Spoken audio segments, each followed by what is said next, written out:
Welcome విజ్డమర్స్. మన మునుపటి సెషన్లలో లూప్స్ కోడ్ని ఎలా మారుస్తాయో ఇప్పటికే చూశాము. ఇప్పుడు మన టూల్ కిట్ని విస్తరించడానికి సిద్ధంగా ఉన్నాము. ఐటరేషన్స్ని హ్యాండిల్ చేయడానికి పైథాన్ ఒక ప్రత్యామ్నాయ మరియు శక్తివంతమైన మార్గాన్ని అందిస్తుంది. వైల్ కీవర్డ్ ఉపయోగించి ఈరోజు లెసన్లో మనం వైల్ లూప్స్ యొక్క ఇంప్లిమెంటేషన్ మరియు సింటాక్స్ పై మాత్రమే దృష్టి పెడతాము. ఒక ఫౌండేషనల్ ఎగ్జాంపుల్ ద్వారా మొదలు పెడదాం.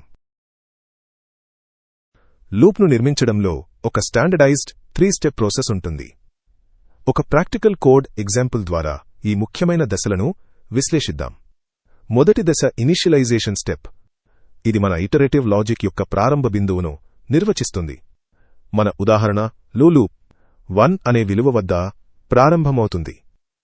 రెండవ దశ కండిషనల్ చెక్. ఈ స్టెప్ ఒక డిసిషన్ మేకర్లా పనిచేస్తుంది. ప్రోగ్రామ్ లూప్లోకి ప్రవేశించాలో లేదో నిర్ణయిస్తుంది. ఒకవేళ కండిషన్ ట్రూ అయితే లూప్ లోపల ఉన్న కోడ్ ఎగ్జిక్యూట్ అవుతుంది. అదే కండిషన్ ఫాల్స్ అయితే లూప్ ఆగిపోతుంది మరియు ప్రోగ్రామ్ ఇటరేషన్ నుండి బయటకు వస్తుంది. చివరి దశ అప్డేట్ స్టెప్.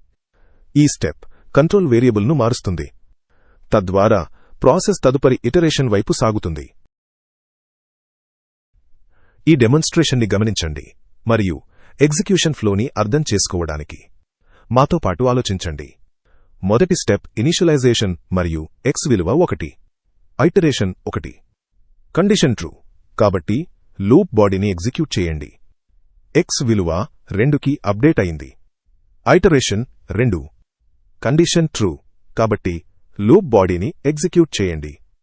x విలువ 3కి అప్డేట్ అయింది. Iteration 3.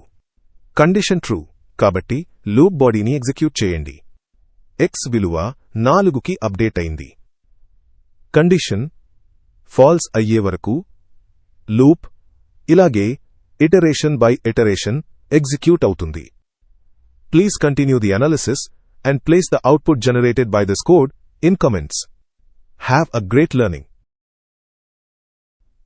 If you are enjoying our journey together, don't forget to like, share and subscribe to stay updated. For more deep dive resources, including practice quizzes and real-world projects, visit the Wisdomers app at www.wisdomers.in. Let's keep building together.